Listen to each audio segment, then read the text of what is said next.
Newsweek. Newsweek is an American weekly news magazine founded in 1933. Newsweek was a widely distributed newsweekly through the 20th century, with many notable editors-in-chief throughout the years. Newsweek was acquired by the Washington Post Company in 1961, under whose ownership it remained until 2010.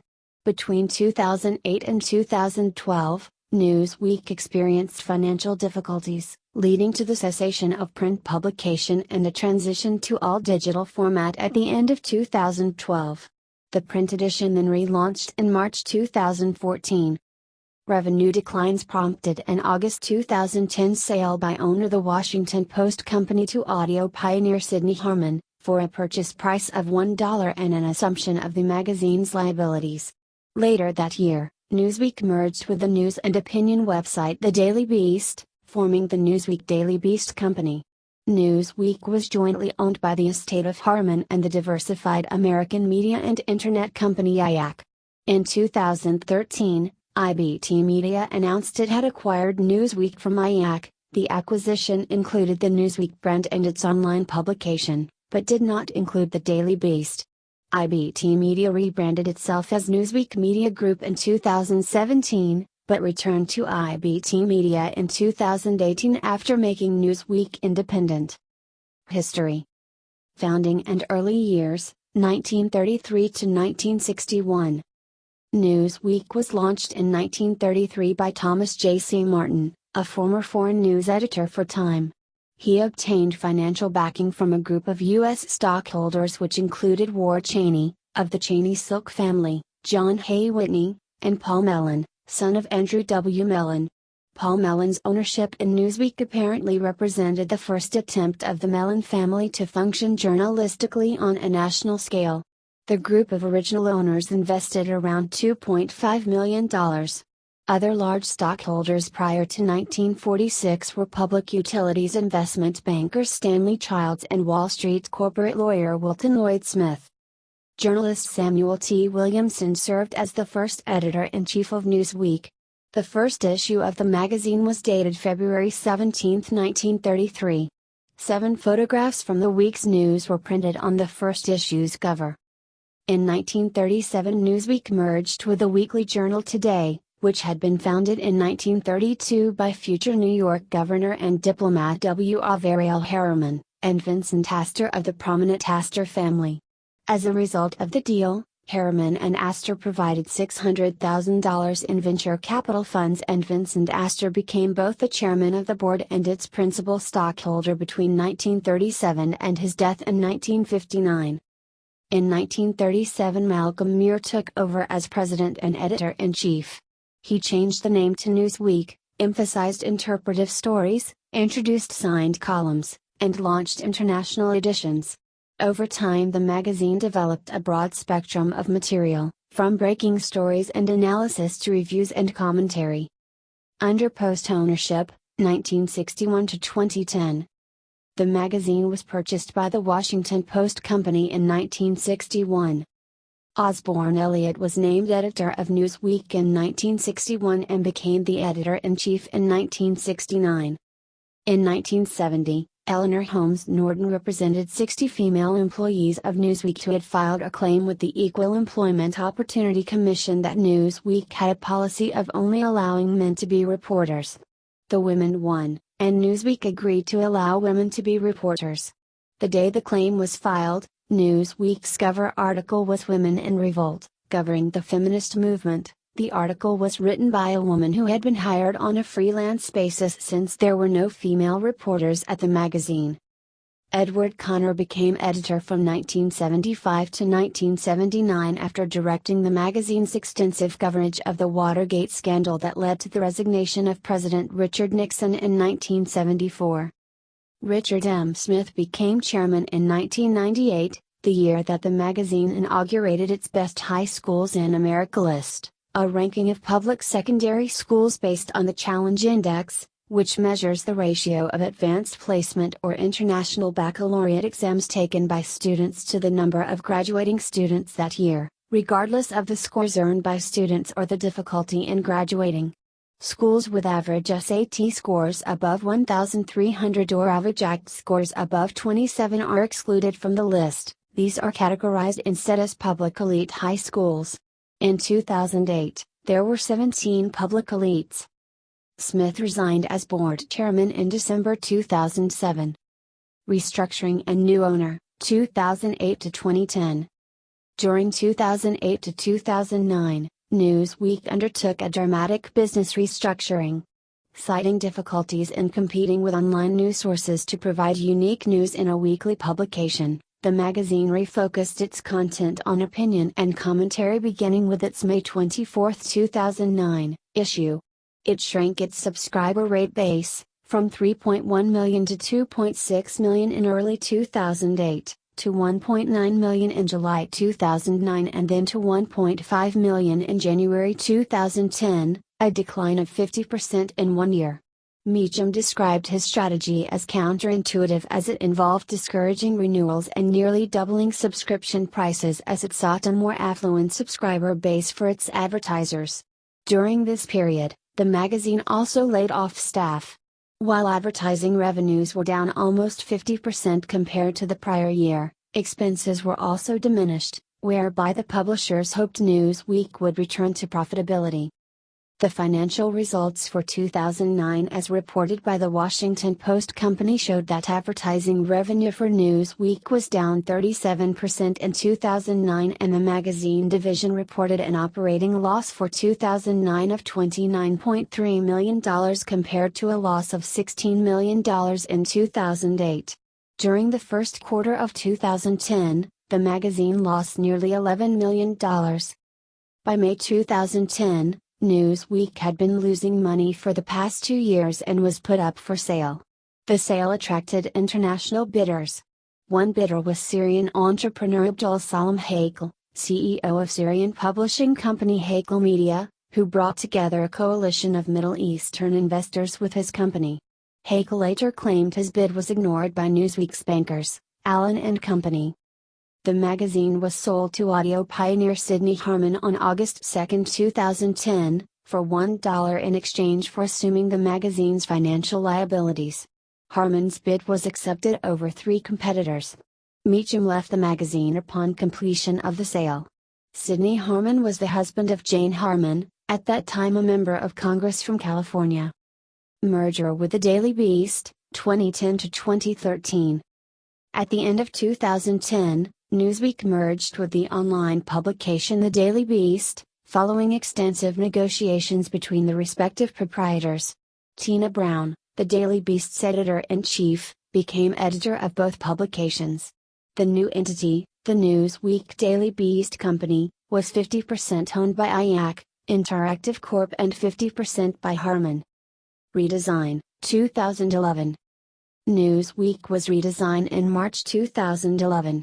The new Newsweek moved the perspective section to the front of the magazine, where it served essentially as a highlight reel of the past week on the Daily Beast. More room was made available in the front of the magazine for columnists, editors, and special guests.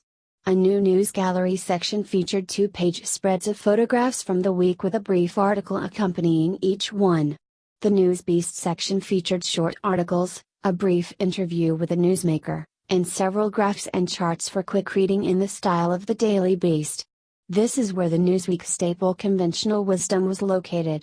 Brown retained Newsweek's focus on in-depth, analytical features and original reporting on politics and world affairs, as well as a new focus on longer fashion and pop culture features.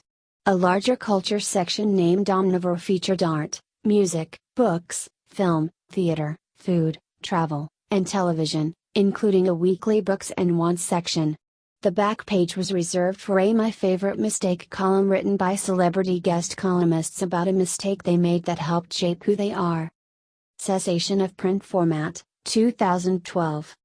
On July 25, 2012, the company operating Newsweek indicated the publication was likely to go digital to cover its losses and could undergo other changes by the next year. Barry Diller, chairman of the conglomerate IAC, Interactive Corp., said his firm was looking at options since its partner in the Newsweek, Daily Beast operation had pulled out.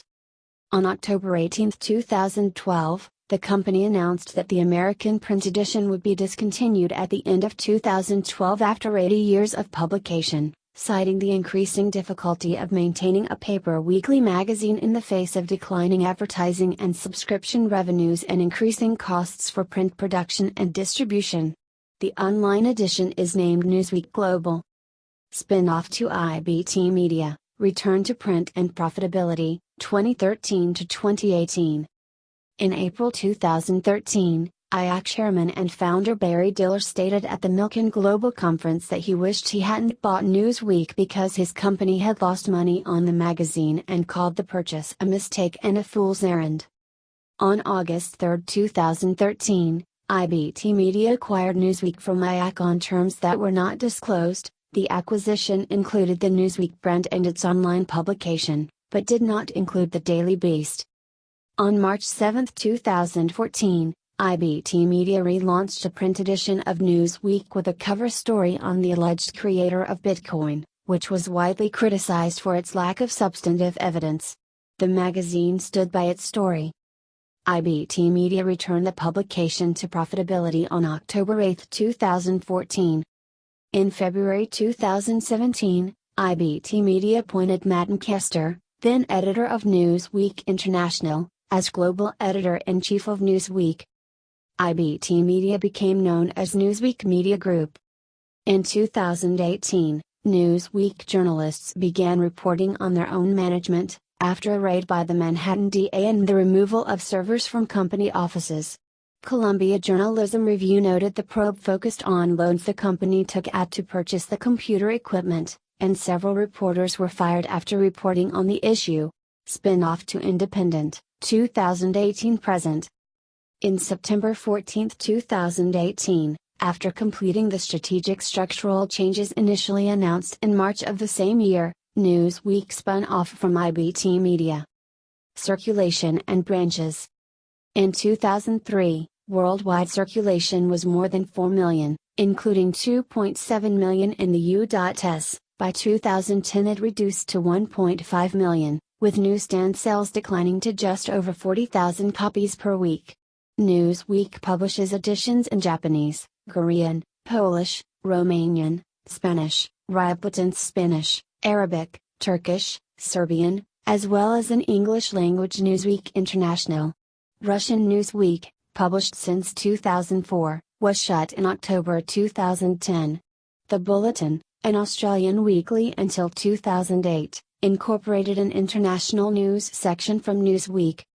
Based in New York City, the magazine claimed 22 bureaus in 2011, 9 in the U.S., New York City, Los Angeles, Chicago, Detroit, Dallas, Miami, Washington, D.C., Boston and San Francisco, and others overseas in London, Paris, Berlin, Moscow, Jerusalem, Baghdad, Tokyo, Hong Kong, Beijing, South Asia, Cape Town, Mexico City, and Buenos Aires. According to a 2015 column in the New York Post, Newsweek's circulation had fallen to just over 100,000, with staff at that time numbering about 60 editorial staffers, up from a low of less than 30 editorial staffers in 2013, but with announced plans then to grow the number to close to 100 in the next year. Controversies. Allegations of sexism. In 1970, Eleanor Holmes Norton represented 60 female employees of Newsweek who had filed a claim with the Equal Employment Opportunity Commission that Newsweek had a policy of only allowing men to be reporters. The women won, and Newsweek agreed to allow women to be reporters. The day the claim was filed, Newsweek's cover article was Women in Revolt, Governing the Feminist Movement. The article was written by Helen Juder, a freelancer, on the belief that there were no female writers at the magazine capable of handling the assignment. Those passed over included Elizabeth Peer, who had spent 5 years in Paris as a foreign correspondent. The 1986 cover of Newsweek featured an article that said women who were married by 40 had a better chance of being killed by a terrorist than of finding a husband. Newsweek eventually apologized for the story and in 2010 launched a study that discovered 2 in 3 women who were 40 and single in 1986 had married since. The story caused a wave of anxiety and some skepticism amongst professional and highly educated women in the United States. The article was cited several times in the 1993 Hollywood film Sleepless in Seattle starring Tom Hanks and Meg Ryan. Comparisons have been made with this article and the current rising issues surrounding the social stigma of unwed women in Asia called Shangnu. Former Alaska governor and 2008 Republican vice presidential nominee Sarah Palin was featured on the cover of the November 23, 2009, issue of Newsweek, with the caption "How do you solve a problem like Sarah?" featuring an image of Palin in athletic attire and posing.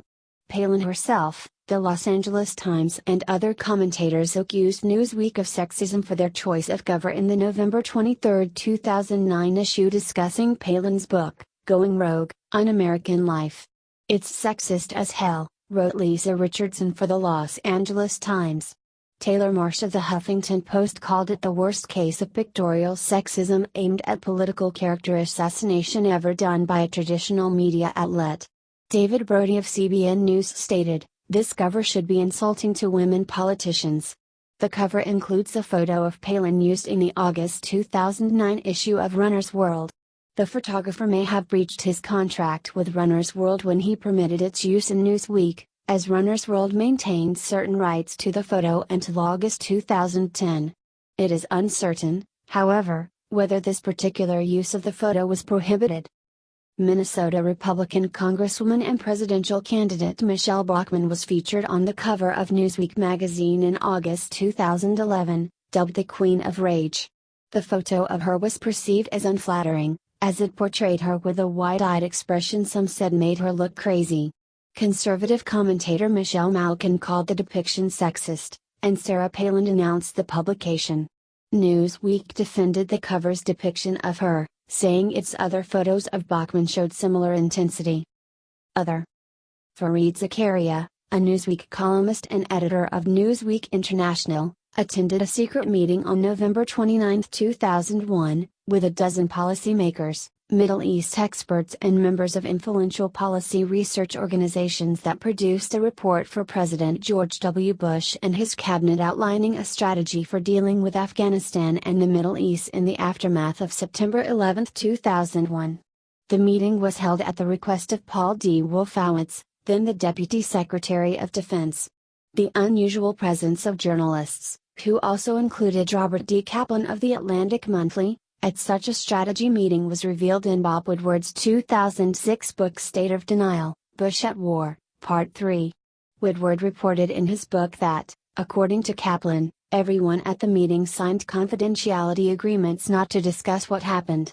Zakaria told the New York Times that he attended the meeting for several hours but did not recall being told that a report for the president would be produced. On October 21, 2006, after verification, the Times published a correction that stated, an article in Business Day on October 9 about journalists who attended a secret meeting in November 2001 called by Paul D. Wolfowitz, then the Deputy Secretary of Defense, referred incorrectly to the participation of Fareed Zakaria, the editor of Newsweek International and a Newsweek columnist. Mr. Zakaria was not told that the meeting would produce a report for the Bush administration, nor did his name appear on the report. The cover story of the January 15, 2015, issue, titled What Silicon Valley Thinks of Women proved controversial, due to both its illustration, described as the cartoon of a faceless female in spiky red heels, having her dress lifted up by a cursor arrow, and its content, described as a 5,000-word article on the creepy, sexist culture of the tech industry. Among those offended by the cover were Today Show co-host Tamron Hall, who commented, "I think it's obscene and just despicable, honestly." Newsweek editor-in-chief James Impoko explained, "We came up with an image that we felt represented what that story said about Silicon Valley. If people get angry, they should be angry." The article's author, Nina Burla, asked, "Where were all these offended people when women like Heidi Roizen published accounts of having a venture capitalist stick her hand in his pants under a table while a deal was being discussed?" In January 1998, Newsweek reporter Michael Vizikoff was the first reporter to investigate allegations of a sexual relationship between U.S. President Bill Clinton and Monica Lewinsky, but the editors spiked the story. The story soon surfaced online in the Drudge Report. In the 2008 U.S. presidential election, the John McCain campaign wrote a lengthy letter to the editor criticizing a cover story in May 2008. Factual errors. Unlike most large American magazines, Newsweek has not used fact-checkers since 1996. In 2017, Newsweek published a story claiming that the First Lady of Poland refused to shake U.S. President Donald Trump's hand. Snopes described the assertion as false. Newsweek corrected its story. In 2018, Newsweek ran a story asserting that President Trump had wrongly colored the American flag while visiting a classroom. Snopes was unable to corroborate the photographic evidence. In August 2018, Newsweek falsely reported that the Sweden Democrats, a far-right party, could win a majority in the 2018 Swedish parliamentary elections. Polls showed that the party was far away from winning a majority. By September 2018, Newsweek's inaccurate article was still up. In 2018, former Newsweek journalist Jonathan Alter wrote in The Atlantic that since being sold to the International Business Times in 2013 that the magazine had produced some strong journalism and plenty of clickbait before becoming a painful embarrassment to anyone who toiled there in its golden age. Former Newsweek writer Matthew Cooper criticized Newsweek for running multiple inaccurate stories in 2018. Contributors and staff members. Notable contributors or employees have included those who held the positions of president, chairman, or publisher under the Washington Post company ownership include Gibson McCabe, Robert D. Campbell, Peter A. Darrow, David Auchincloss, Alan G. Spoon,